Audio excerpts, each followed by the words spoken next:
Now getting back to the figure, I guarantee you don't have another Deadpool in your collection like this one.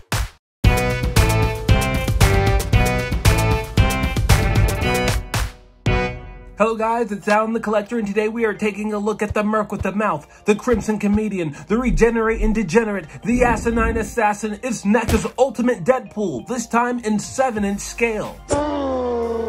Now, I know what you guys are thinking. Neca does not make 7-inch Marvel figures, but this is no joke, no gimmicks. I'm not pulling some elaborate prank. I hold in my hands a very real Deadpool figure. But in any case, let's take a look at the packaging. It is very shiny. We get Deadpool front and center, unmasked, looking all sorts of gruesome. And then right here towards the bottom, we get all the aliases that I read out. We also see that this figure is #1 in the series. Yeah, fat chance, but Deadpool will always be #1 in our hearts. When we flip it to the side, we can see that my package was not only damaged, thank you FedEx, but we also get some product images going down the side. And when we flip it to the back of the packaging, we can see more of that damage I sustained, but also a really great image of Deadpool with brain exposed. He doesn't seem to mind though, probably because he's all blinged up. When we get to the other side of the packaging, oh, look, no damage. I guess this box has a healing factor of its own too. And then we get more product images going up the side. And then for those of you who think I'm still pulling your leg, see what I did there? Look, a list of credits from everyone at Neca responsible for making this thing, including George Djokovic, who's been responsible for sculpting some of your favorite figures from Gargoyles, Defenders of the Earth, even Neca's short-lived DC superhero line. We also have a barcode here. I have a feeling you won't really need it though. And then finally we have Andy. I guess this confirms that Toy Story Deadpool crossover.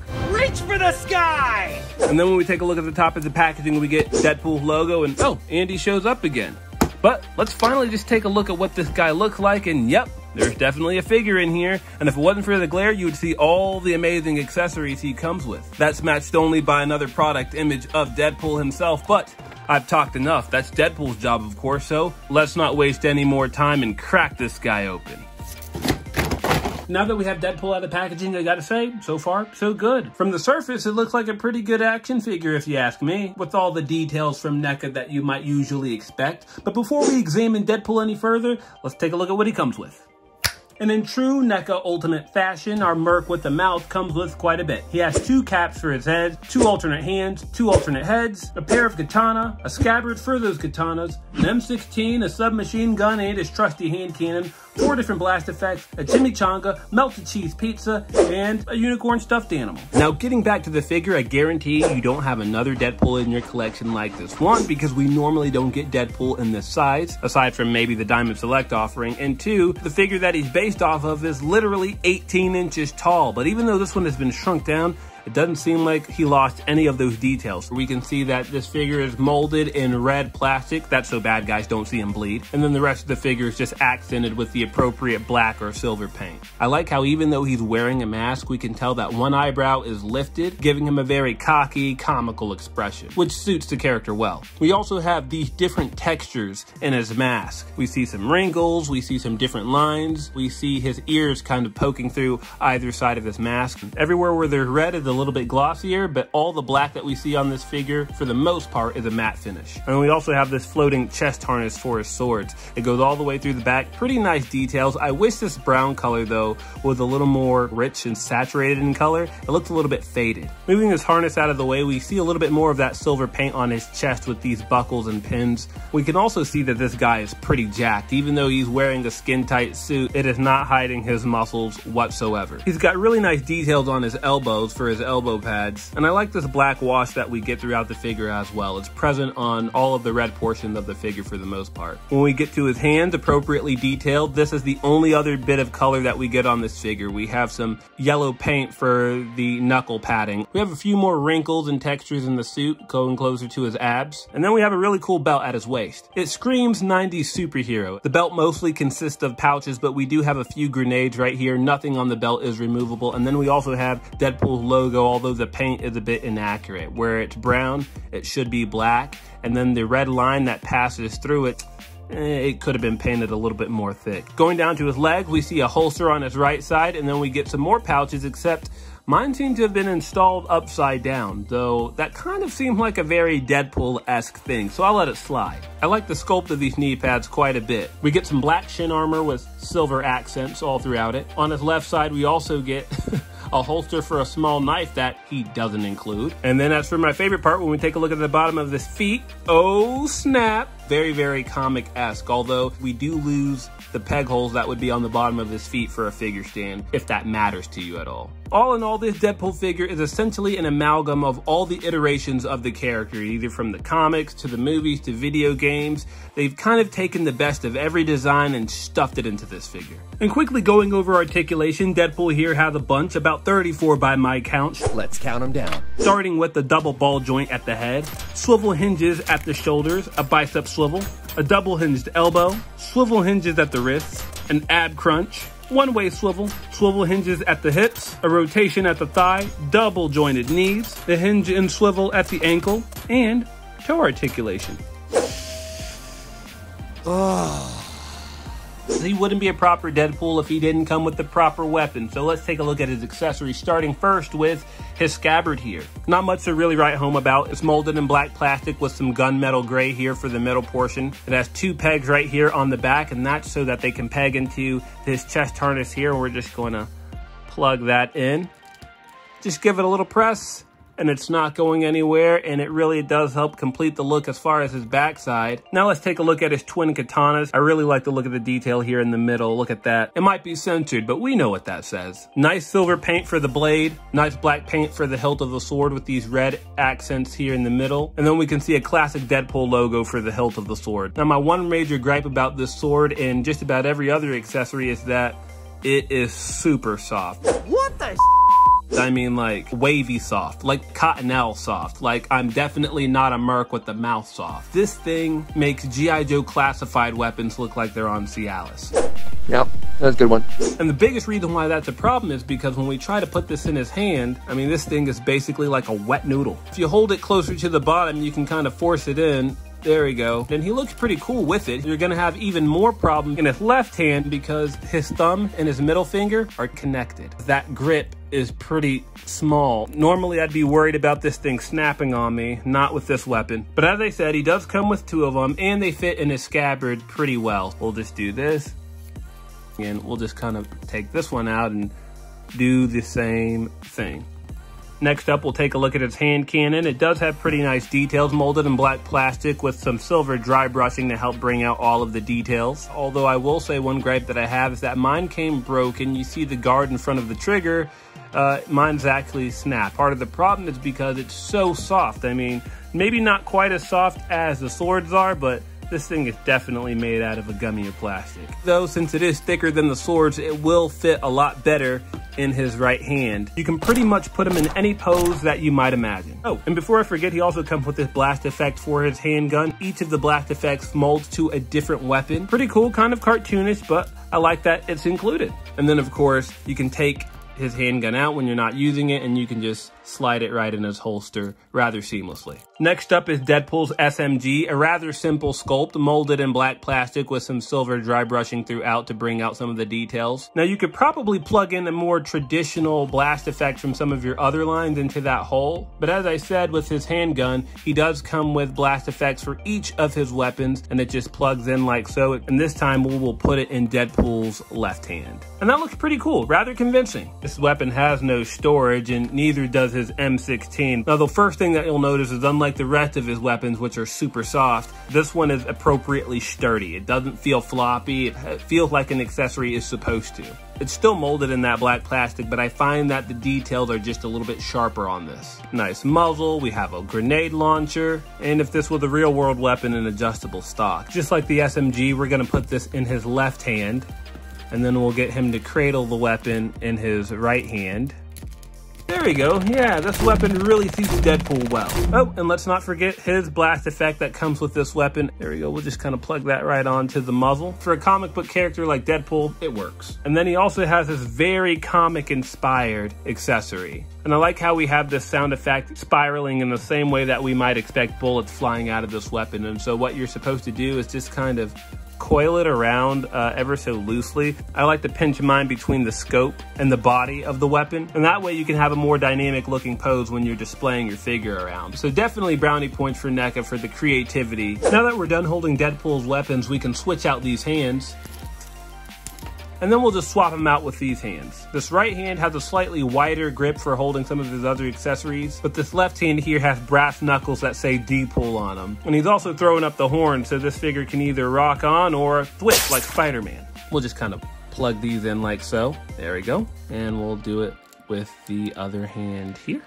How cool is that? Nice. I like it. Now this right hand, as I said, has a slightly wider grip, and that's so Deadpool can hold his chimichanga, dark gray paint that's slightly metallic to indicate tinfoil, and then some messy paint with some browns, pinks, and greens to indicate the meat. That'll just slide right in his hand like so. And of course, Deadpool's gonna need to remove his mask if he's gonna taste that chimichanga, so we'll just pop his head off. It's just on a simple ball joint. And then we'll bring in his alternate head. I like how Deadpool is sticking his tongue out. I do wish the paint on this thing was a little bit better. It looks a little messy. And unfortunately, we got the McFarlane treatment with this eye paint. It's a little bit misaligned, and that'll just pop onto his head like so. Ah, look at him now. He is really dying to taste this chimichanga. You know what would go great with this chimichanga though? Some pizza. Hey Leonardo, do you think you could cut Deadpool here up a slice? It dices, it slices, and yet makes French fries in 3 different... Whoops. Ah, you got to work on your aim there, Leonardo. As we can see, we have some melted cheese pizza here. It's molded in translucent plastic, and then it has orange and yellow paint, as well as some details like this red paint for the pepperonis to really sell the look. It just kind of form fits to his head, and I also like that because his tongue is sticking out, it's almost like he's waiting for that cheese to reach his mouth. Kind of gross, but it does give this figure some added character, so if you choose to display him without his mask, you won't go wrong with this look. We'll get rid of the chimichanga and the cheese and this head sculpt, and we'll put on this new head sculpt. Now Deadpool's third head sculpt has his brain exposed, very comic inspired. We have some band-aids on his brain here. And then if you look really closely, you can almost make out within the brain folds Wade, as this character's real name is Wade Wilson. Now he does have a cap that will fit on top of this head sculpt like so, but I find that it's just not a good enough fit. The quarter scale figure, I think, had a very similar problem where you can clearly tell the seam is there. The good news is we can ditch this cap in favor of a much cooler one here. Now, this is a baseball cap that fits on Deadpool's head like so. When we flip it around to the back, it says D Cool. It's molded in gray plastic. We have gold lettering for D Cool and then a lighter gray for the rest of the hat. We also get a little dot of red. And this hat does make Deadpool look pretty cool. I'm not gonna lie. If I do display him with this head, it's gonna have this hat on permanently. If you want, you can have Deadpool wearing this hat more appropriately, so that also works. I still think I'm gonna leave mine with the backwards cap, but it's cool to have options, right? But you wanna know what would make Deadpool really cool? Some bling, and we get that here with this Mr. D medallion. It's molded in clear plastic, but then it's painted with this spray of gold paint, and then they left the Mr. D clear as if that was kind of diamond studded. So that's cool. And then we have some real metal chains here. That will just drape over his head. No need to remove that head sculpt. And with a little bit of posing, you can really sell the look. It's pretty random, but then again, so is Deadpool. So it works. Getting this medallion out of his hand. We'll take a look at Deadpool's final accessory, which is this stuffed animal unicorn. Now we get this DP tattoo on the unicorn's hind, and then we get some rather messy paint for the rest of the stuffed animal. It's molded in pink plastic, but then it's got this kind of caked on white paint on top of it. I don't know if that's supposed to kind of evoke the fluffiness of this stuffed animal, but it doesn't really work for me. We also get some gold paint for the horns and hooves, and a nice hotter pink for the tail and mane. And we can just put this in Deadpool's hand like so. Oh, look at him. He might be an assassin, but this assassin has a soft spot too. Now, even though NECA figures are in the 7-inch scale, Mr. D over here is pushing closer to 8 inches. I am very turned on right now. So he'll tower over most figures. But as for size comparisons, here's how Wade Wilson stacks up against other figures sculpted by George Jokovic. He's a few heads taller than NECA's 1990 TMNT movie figures. The same is also true for NECA's Defenders of the Earth line. And here's how he stacks up with some NECA comic-based DC figures. Sticking with DC, here's how Deadpool looks among McFarlane's Justice League figures. And here he is with Todd's Suicide Squad line. I think he'll also pair nicely with McFarlane's Spawn line as well. Going over to Marvel, Deadpool will dwarf the Marvel Legends Wolverine figures. And he makes the Marvel Legends Deadpool figures look rather puny as well. And finally, here's how Deadpool looks under black light. Seriously, Deadpool, why'd you have to go and do that? Now, if you haven't figured it out already, this figure is obviously a knockoff. I know, right? And while knockoffs from a popular line are quite common, the scale is never changed, likely because of the expense of the new tooling required. Otherwise, we probably would have had 7-inch versions of all of NECA's quarter scale action figures at this point. So what gives? My theory is that NECA at one point probably intended to make a 7-inch Deadpool figure and had most of the tooling finished before possibly licensing issues forced them to scrap it. But because the figure was far enough in production, factories probably used the opportunity to produce them under the table anyway, which in an ironic way is kind of a Deadpool thing to do. Like, forget knockoff third-party figures. This figure here just broke the fourth-party action figure wall. This may explain certain QC issues this figure has. From there, factories just slapped together package assets from the quarter scale figure to make it look legit. I got mine from AliExpress for $34 with free shipping, and he arrived in under 2 weeks.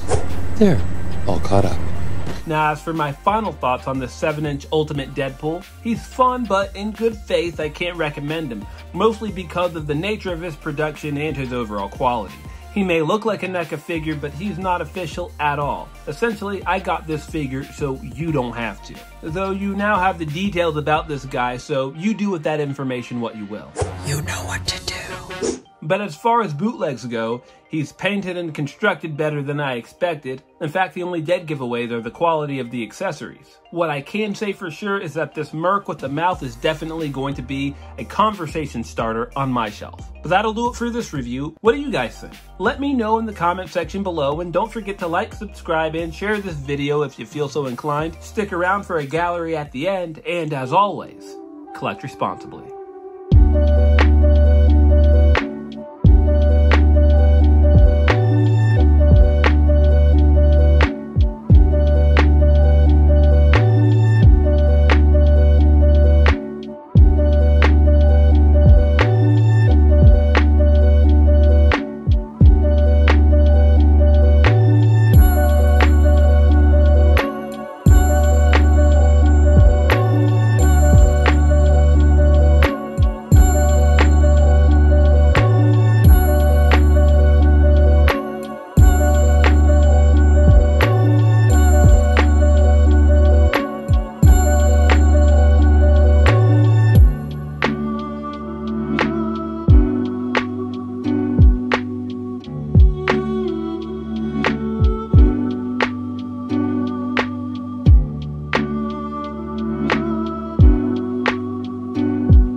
What are you doing? The review is over. You literally just sat and listened to this guy talk about a bootleg action figure for almost 20 minutes. Gosh, you guys need to get a life. Why don't you go, I don't know, do some action figure photography or disappoint yourself on another failed toy hunt or something? As for me, I'm just gonna watch Alan the Collector's other 10 videos on repeat because they have very low views. Just go. There's better ways to waste your time.